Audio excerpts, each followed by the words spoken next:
Today, there are 2 million descendants of French-Canadian immigrants living in New England. These are our stories.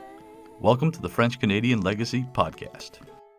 Venez tous jeunes filles et garçons, je vais vous raconter l'histoire de notre immigration ici au USA, de grands aventuriers, de pays étrangers. This is the French-Canadian Legacy Podcast. I am Jesse Martineau. Now, this week, our guest is Thomas Lachine. Now, Thomas is the man behind a company called MTL JTM. I'm going to have him explain that later on. But this company does all kinds of really fun things. It's got merch. It's got a super interesting blog. It's got some music suggestions. It even tells us about a cafe. So really, really cool project. Looking forward to learning a lot more about him and his business. So Thomas, welcome to the French-Canadian Legacy Podcast. Hi, Jesse. Thanks for having me. All right, now let's start with your story. So where are you from? Well, I'm from Montreal, and which is in Quebec. And in Montreal, there's a neighborhood called Lachine. So I grew up all my life there, but right now I'm in the center of the city in Montreal. And yeah, live my whole life in Quebec. Very nice. Now I understand, please correct me if I'm wrong, but are there like distinct, almost Francophone and English-speaking like neighborhoods of Montreal? Well, it used to be like that. Like back 50 years ago, it was like the rich parts were Anglophones and the poor parts were Francophone. Gotcha. But as the Francophone kind of like grew out of poverty, it's more and more mixed up. Okay, and this is such a fascinating city to me, honestly. I should probably know a lot more about it than I do. But as somebody growing up in the city, is it common for somebody to just speak French? Are you missing out on anything if you don't speak English? Well, it used to be, but with the apparition of the internet and also like people, they learn English in school. So pretty everyone in Montreal is bilingual. Everybody can do both. Gotcha. Because, I mean, do you have like movies in both, TV in both? Is that a thing? Well, it's like things in French are like Quebecois culture. And I believe that like things in English that are local are more going towards Canadian culture. So that's a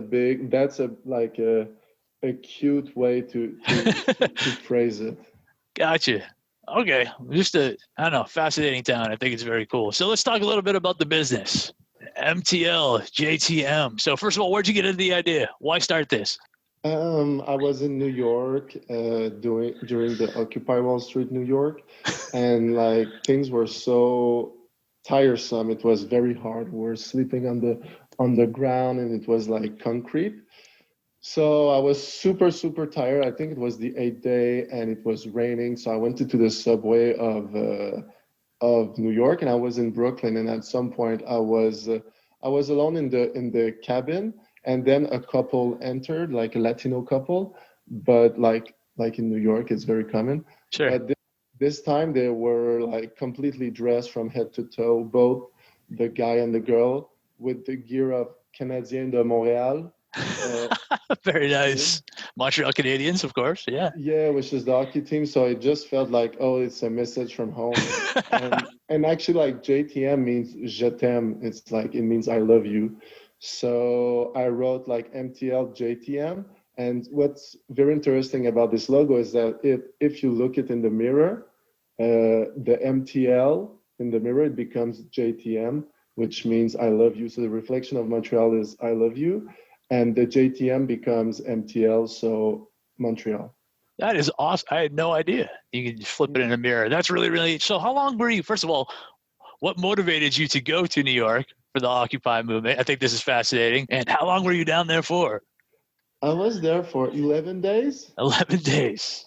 Yeah, New York is a very interesting city, like for many, many reasons. And I happened to be there.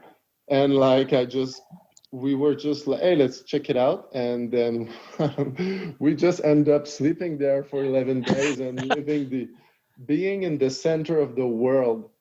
At that time, like this park was camera from all over the world. It was Sure. Very unique. Yeah, I can't even imagine, because I know every city with, I don't know, more than 100,000 people seemingly in the entire country, and then a whole bunch overseas, they all had their own different Occupy movements. I mean, I remember running into the one in London, which I thought was fascinating. So yeah, no, that's very, very cool that you got to experience that. So now you see these people down in New York and you think, you know what, I got this cool logo idea, but what did you want it to be? And how did you decide to make it what it is now? I always felt like it was the I Love New York of Montreal without being a copy. Sure. Just a sign that represented who we are, doing like a little wink to the French, like the French aspect of our culture, sending a very, very important message of love towards anybody who wanted to like send love to our city, or also to people inside the city to like give them like confidence in themselves. What we say is that like if you can say je t'aime, which is the reflection of Montreal, well, you can be part of the city. No, that's very cool. I like that. The I Love New York of Montreal. Very awesome. So obviously you got a whole bunch of merchandise, which is awesome, really cool shirts and mugs and stuff. But why a blog? That's my that's my downfall. How do you say this? Like I'm very implicated in the culture here in Montreal. I always felt like, things in Montreal or in Quebec are not perfect. Like 60 years ago, we as Francophone, we were the poorest of the poorest in the whole America. Less educated than like the poorest in America and poorer than them. It comes with a lot of problem and a lot of like different mentalities. So having this blog helped me explain to the people of Montreal, to the people of Quebec, and hopefully to the people outside of, to the rest of the world, realities of Montreal, of Quebec, and especially trying to break some very, very hard mentalities. The mentality that like, you cannot do it. If you're speaking French, people won't be interested in you. You're not valuable enough. All those kinds of little things that like is very hard, like especially if you're being an artist who wants to grow up. It's very hard having this feedback of like, oh, it's not gonna work because you're from Quebec, Is that still something common? It's still very common. Interesting. Now, one thing I saw, you highlight the 3 values that kind of underline this project. So what are those 3? Well, right now it's like love, inclusion, and like the little wing to the francophone aspect. Okay, how so? Well, because a lot of people wants to see Montreal as like something very diversified and everything like that, a whole mix of cultures. But it's very important to say that like people won't consider you like being part of the city if you like have no connection to the French, which is like here in Montreal, everything is written in French. So it's very important to like showcase this, and especially since in the early 50s, it was something to be ashamed of. Like my grandfather like could not get a job or like get to upper level in his job because he was speaking French.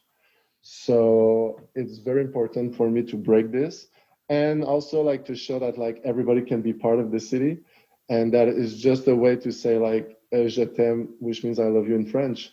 And even if you come from, for example, the United States and you speak the English like your whole time, as long as like you can communicate and like can show some love, especially show some love like in French, you can become a Montrealer too. No, that's awesome. And to me, though, I think it's kind of wild because you hear, as a Franco-American, obviously we hear stories all the time. My grandparents by far spoke French way better than they spoke English. And so they faced some tough times from time to time. But to know that that was still going on, even where you are, that to me seems kind of wild. That seems nutty. Back in the 50s, like you could not like sometimes get a job or become a boss because you were speaking French. Not because you were not speaking English, but because you knew how to speak French. That's crazy. Now, all right, so we got to get into a couple of these blogs, but before I do, I did want to touch upon a couple of things I did mention in the intro. What is this cafe about, and why did you choose to highlight this cafe? Montreal is a very like caffeinated city. I think like I used to think New York used to have a lot of like cool cafes, but I think cafes do not make enough money to survive in New York.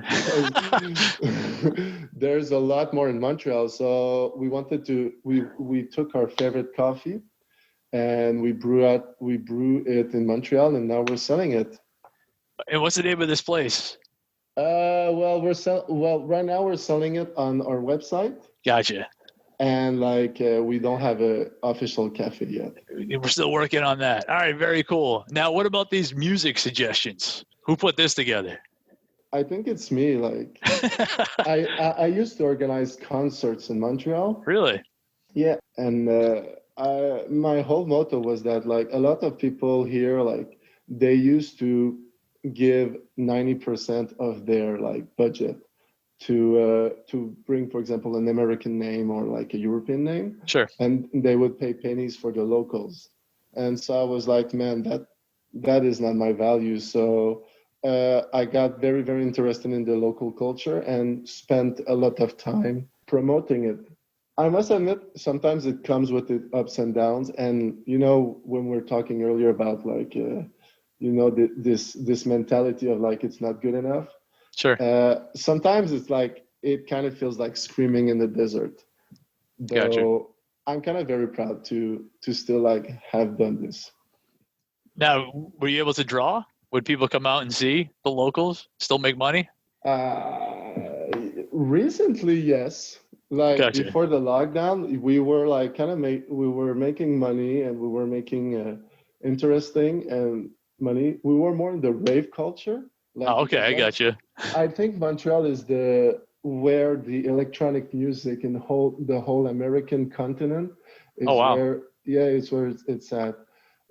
There's a few things that happen in Montreal that are kind of interesting. Two things. I believe you know Skrillex. I do not. Skrillex? I do not. My music knowledge, trust me, is very, very weak. Okay. So do you know the song "Sorry" from Justin Bieber? I am unfortunately familiar with that song. Yes. Okay, so Skrillex did that song. He produced it. Gotcha. Okay. But before that, Skrillex was the postcard child of dubstep. And when the whole genre of dubstep exploded, he was in Montreal. So very cool. You see videos of him being in Montreal. You go back 20 years later, 20 years earlier, Kurt Cobain and Nirvana, when the whole Nevermind thing exploded. Sure. They were in Montreal. That's awesome. So Montreal has always had a very, very fine taste. And it's the same with disco music. A very, very fine taste in music, especially in electronic music. I think we have the best sound, where we have a lot of great producers. And I believe it's very good. The only thing maybe that's missing is the over-the-top confidence of hey, look at us, Gotcha. That the whole swagger where you carry yourself. No, I like that. That's why we like the American. Okay, well, you can steal some of that. That's fine. But I do. Okay, so the first post I wanted to talk about is called 4 Tips to Know If You Are Québécois. Beyond a doubt. So obviously it was written in French. So what is it? Can you say the title in French for me? Because if I try to pronounce it, it's going to be a mess. I actually wrote this article, and it's a very important article in Quebec, because for the first time we're saying how to become a Québécois, which is a very interesting question. It is definitely fascinating. Absolutely. So I'll say to you in French: 4 trucs pour savoir si on est Québécois. Hors de tout doute. There you go. Now, why? What made you want to write this? Because I had so many friends, so many people coming from for example, Asian origins, Russian origins, and stuff like that. But they lived their whole life here, and they were like, "Hey, am I Québécois? Am I part of the gang?"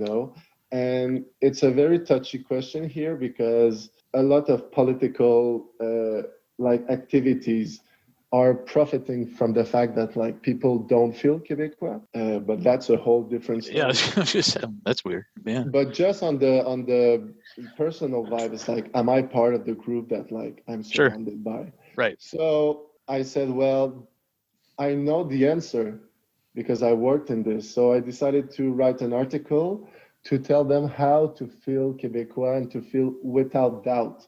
So then whenever they say, where are you from? Or what's your real origin? They can tell, well, I'm Québécois, and that's why. No, that's awesome. And you start off the article by talking about the language, which I guess is kind of to be expected. So is it your take then that to be part of that crew, to be calling yourself a Quebecois, one of the boxes you have to check is you got to speak French? Yeah, definitely. Like you can speak whatever language you want, but you have to know how to speak French. Gotcha. And you had talked about the different accents, which I think is kind of unique. Yeah, definitely, because the accent is very proper to Quebec. And I did another article referencing the early SNL skit, and it's important for us to be understood with our accent and to represented with our accent, because it's like talking about the American accent and the British accent. And sometimes we feel misrepresented as like people, they portray us as like people from Paris, French from Paris, Yeah. speaking like that. And we'll definitely get to the SNL skit. We'll talk about Okay, that cool. before it's over. But yeah, now I was wondering, something else that's come up since I've started doing the show a couple different times is the whole idea of, I don't know, standard French, traditional French versus joual, and who speaks what and where do they speak. I'm just curious, as obviously the language is being such an important part of being a Quebecois. Yeah. Do you get more cred if you speak the joual than if you speak the traditional? How does that work? Well, the joual is like a way of speaking that is very, very, very heavy. The accent is very, very heavy. I believe that like now people, they speak more traditional French, but still with the how would you say this? With like the Quebecois accent. I would compare this as like if you were to speak English in the United States and you were, for example, from New York or from the Northeast, and then you would go in the Southern, the South, Sure. and have this very, very heavy accent. The joual used to come like from the poorest, from the poor. Joual actually means like it comes from cheval. So joual, cheval, which means horse. Gotcha. So they would like pronounce it, and like it's a way of speaking that like have not much reference to like school. So people in Quebec used not to go to school before. Now, the other two things that you mentioned, or I guess there are a few things, but a couple things you mentioned here are the separation of like the church and state and gender equality. Maybe you can give us a little history lesson on why that is such, those two ideologies, those two thoughts are so intrinsic to being a Quebecois. Yeah, absolutely. I'm super glad you asked that. Well, Quebecois the Quebecois are very, very young. They were born in the 60s. Okay, before Quebecois used to be French Canadians.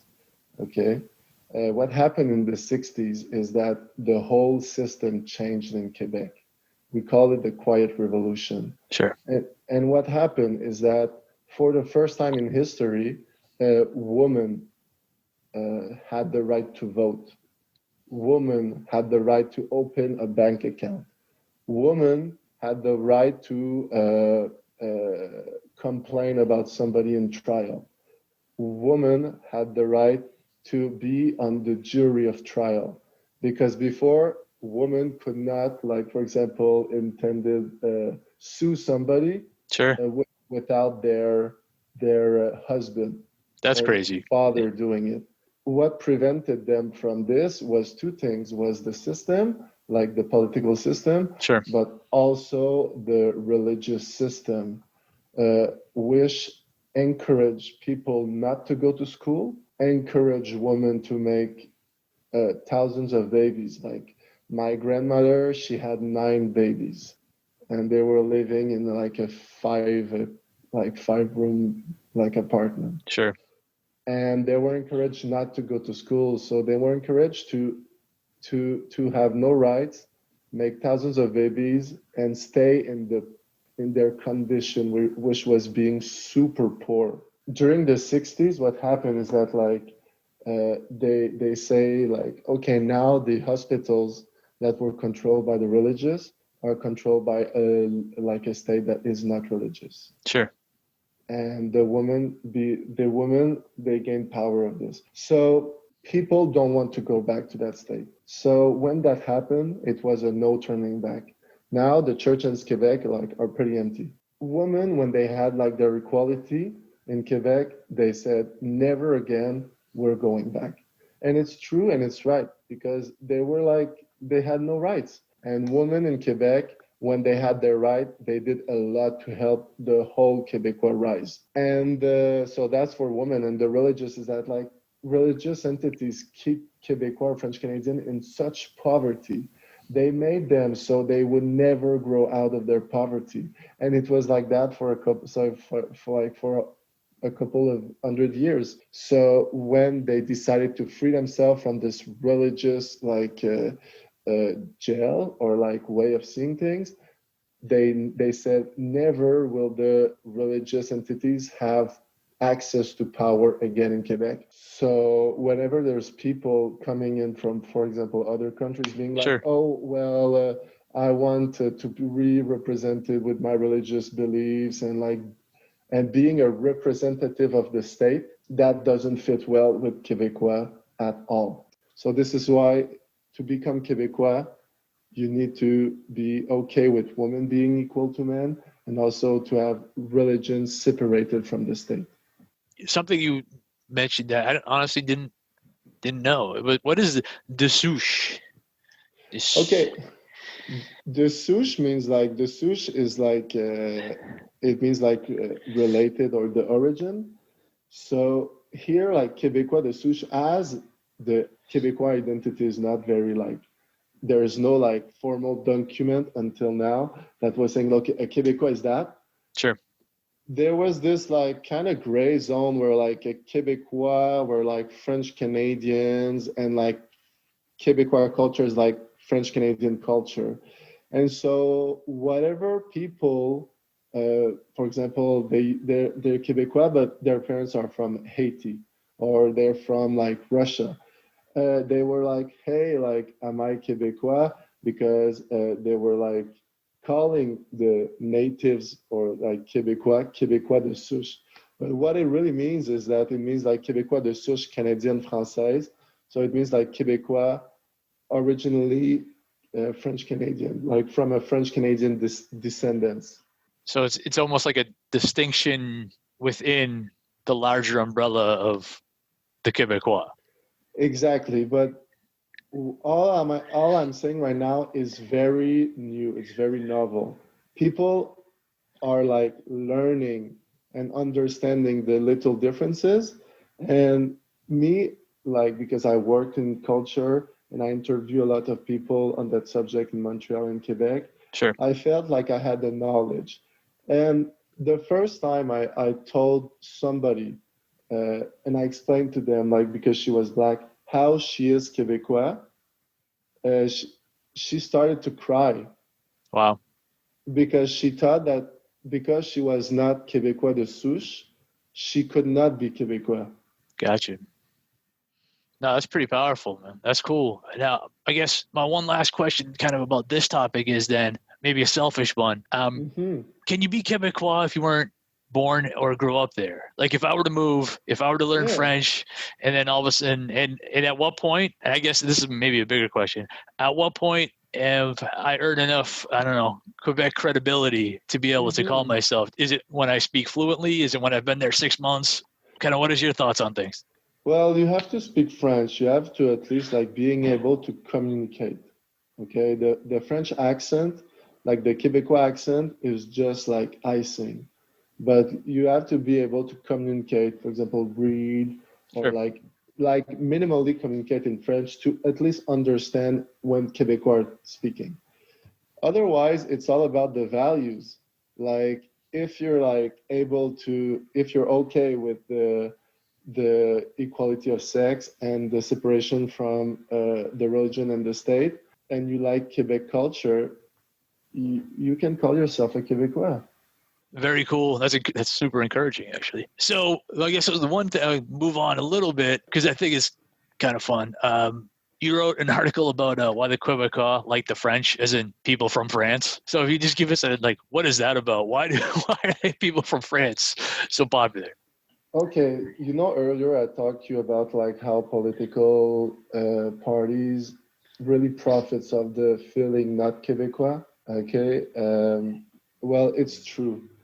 What happens is that they say like, oh, if you're not Quebecois, don't vote for that party. Just vote for us, the Canadian party in Quebec, because there's one Canadian party in Quebec. Okay, all the others are Quebecois parties. Sure. So they get a lot of votes from the feeling outsider.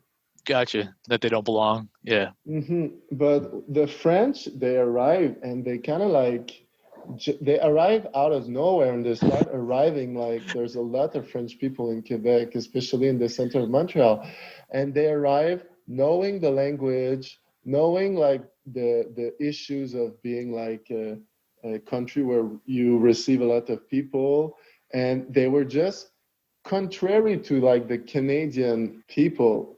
And that's a bit touchy what I'm going to say, but Sure. it's kind of true. Okay, contrary to the rest of Canada, they came in and were just so interested in our culture. They were so interested in knowing us Quebecois, to the point that like we are now have on our shoulders like the fact that like we're not used to be like so interested, like being the subject of such interest by people from like coming from another country. And for my brand and for my companies, whenever I organize shows, it's fascinating to see French people being invested in our culture, wanting to pay to see plays and stuff like that, and talking about it with such interest. And not just Montreal, the whole province of Quebec.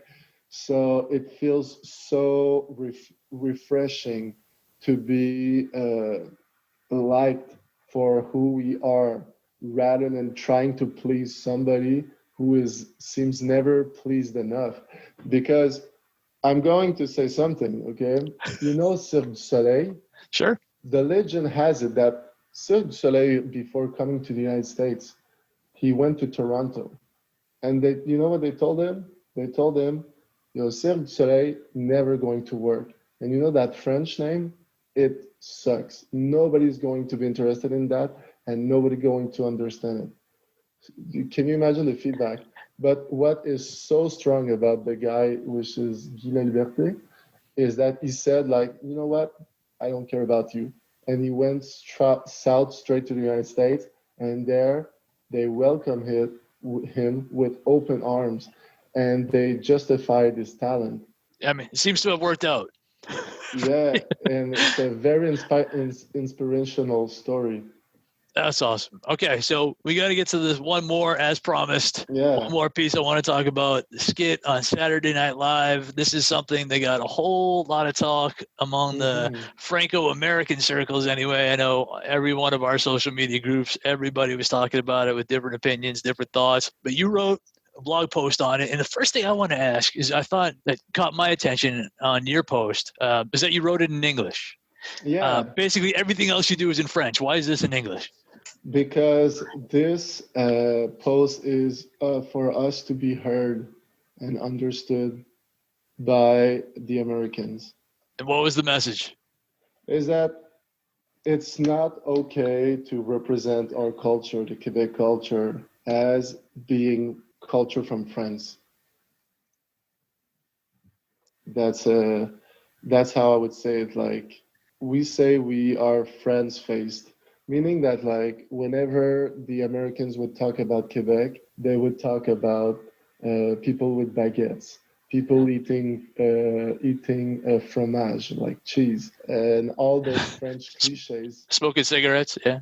Yeah, smoking cigarettes, driving French cars, and it feels so, like feeling erased for the rest of the world. It just feels very bad, because whenever we're trying to like exist in the eyes of the American, because sometimes we feel like Canadian people doesn't want us to exist. They doesn't want to recognize who we are. So that's bad. But after we have that, and we're kind of used to it, and now we're going to the United States, and we're feeling like we just don't exist, you know. And the whole thing about like feeling valuable, feeling like we're worth it, it's erased by such skits going on national television. And for me, it's complicated as well. We've talked about this on the show a bunch, that we have a tough time as Franco-Americans kind of explaining who we are. Because it's like, well, are you guys, are your family from Canada? Well, yes, but, you know, there's this region within Canada, and it's called Quebec. It's a little bit different and speaks a different language, different history. So it does always take a further explanation. We're trying to explain what we have going on. How do we remedy this? Well, we denounce it. My plan is to put this on Instagram and tag the actors, because people need to know this. Because how can we explain who we are, our values, our combats, what we're looking for in life, and what we're best at, if whenever like our neighbors talk about us, they just like do it with things that are not true, and replacing us by somebody else. So it's very hard then to exist and to explain who we are. So the first thing is to denounce it and to say that's not okay. It's not. It is just not. We're sorry. You did. I don't think that they tried to like be mean. Sure. But it's just not okay. And a great thing about people like, you know, like cultures feeling less valued than others is that they are used to being bullied. They are used to being bashed on, and they're kind of like used to be insulted or erased. So there's even people inside there, like inner people from the culture saying, oh, it doesn't matter, it's okay. But it's not. How important and deep it is for us to be represented for who we are. It's okay to mock us, but just do it with something that like has a deep of truth to it. Yeah, and I guess it's kind of almost like a two-step process, right? Number one is identifying them. Well, that's not what we are. But number two is this is what we are. Let me kind of do some educating to teach you up on what is the culture, what is the language, why is it not that, you know, that kind of thing. I think that's probably the second piece. That educational piece for a lot of Americans, I think, is super important. Yeah, and like if I can add is that when you explain it to Americans, because I have American friends, I Sure. love the American culture, they feel so invested into bringing Quebec culture up. They feel so invested in knowing it, and they're like, hey man, I'm glad I know this, and by the way, like your culture is awesome. That's awesome. And for us, having this positive echo, because you know there's a lot of people in Canada, they say like Quebec culture doesn't exist, you're not Quebecois, like your culture doesn't exist. Having this feedback for us is so important. It's monumental, and it gives us wing. No, that's awesome. Well, this has been fun. This has been a real fun conversation. Again, speaking of Thomas Lachine, founder, MTL JTM. So if somebody wants to go to your site, first of all, what type of merchandise would they be able to purchase there? Well, t-shirts, cups, mugs, bags, like it's everything you can put a logo on. We have it. You got it. All right. Where can we send them? What's the site? It's mtljtm.com, and you know, be careful, because what we notice is that like whenever people they wear our merch, people from Quebec they assume they speak French, so they start speaking French to them. Gotcha. So a very good way to feel as an insider. That's it. So I can buy some merch. I'm just going to wait until I'm in Quebec a couple of months before I put it on to make sure I can handle a conversation if somebody were to talk to me.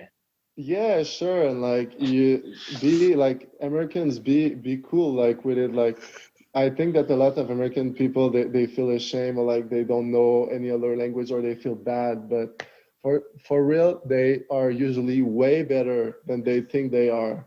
So give yourself a lot of credit. You're super nice. Oh, I appreciate that. I'm going to try it. I'm going to test it. Well, Thomas, thank you very much, sir. This was fun. This was fun. Thanks, Jesse. A pleasure to talk with you. Now our fathers look at us and sigh with despair, to think that everything they love we simply do not share. But the spirit never dies, our culture will survive. Each of us must choose how much to keep alive. Each of us must choose how much to keep alive. Special thanks to Josie Vachon for providing the music. You can find more about her at josievachon.com. This podcast was produced and edited by Mike Campbell. If you have any questions or comments, please email us at fclpodcast@gmail.com. You can also follow us on Facebook, Twitter, and Instagram at FCL Podcast for more information about the topics discussed. If you enjoyed the show, please subscribe and leave us a review on iTunes or wherever you listen to this episode.